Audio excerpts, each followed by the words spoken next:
IFRS accounting standards governing the presentation and disclosure of financial statements aim to ensure that financial information is transparent, comparable, relevant, and faithfully represented for users such as investors, regulators, creditors, and management.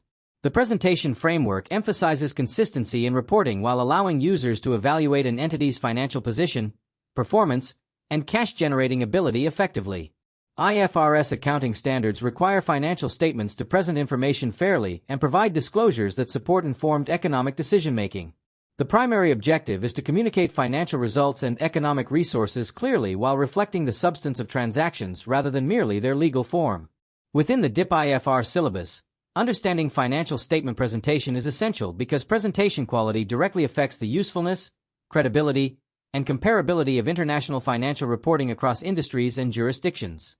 The statement of financial position, often referred to as the balance sheet, presents an entity's assets, liabilities, and equity at the reporting date. IFRS accounting standards require separate classification of current and non-current items unless liquidity presentation provides more reliable information. Assets include resources controlled by the entity expected to generate future economic benefits, while liabilities represent present obligations requiring future settlement. Equity reflects the residual interest after liabilities are deducted from assets. The statement of financial position provides users with information regarding liquidity, solvency, capital structure, and financial flexibility. Appropriate presentation and classification are essential because they enable stakeholders to assess the entity's ability to meet obligations, finance operations, and generate sustainable economic returns within increasingly complex business environments.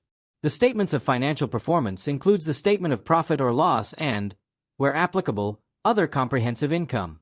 These statements report revenue, expenses, gains, losses, and total comprehensive income for the reporting period.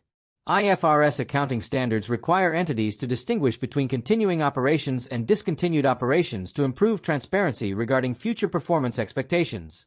Continuing operations represent ongoing business activities expected to continue into future periods, while discontinued operations relate to components that have been disposed of or classified as held for sale. Presentation of financial performance allows users to evaluate profitability, operational efficiency, and trends in earnings.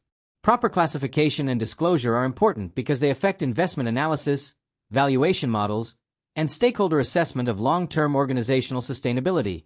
Discontinued operations require special disclosure because they significantly affect users' ability to predict future cash flows and operating results. A discontinued operation is a separate major line of business or geographical area of operations that has been disposed of or classified as held for sale.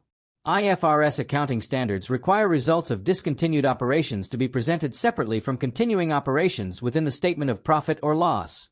This includes post-tax profit or loss from discontinued activities and gains or losses arising from disposal or measurement to fair value less costs to sell. Separate disclosure improves comparability between reporting periods and prevents discontinued activities from distorting assessments of future operational performance.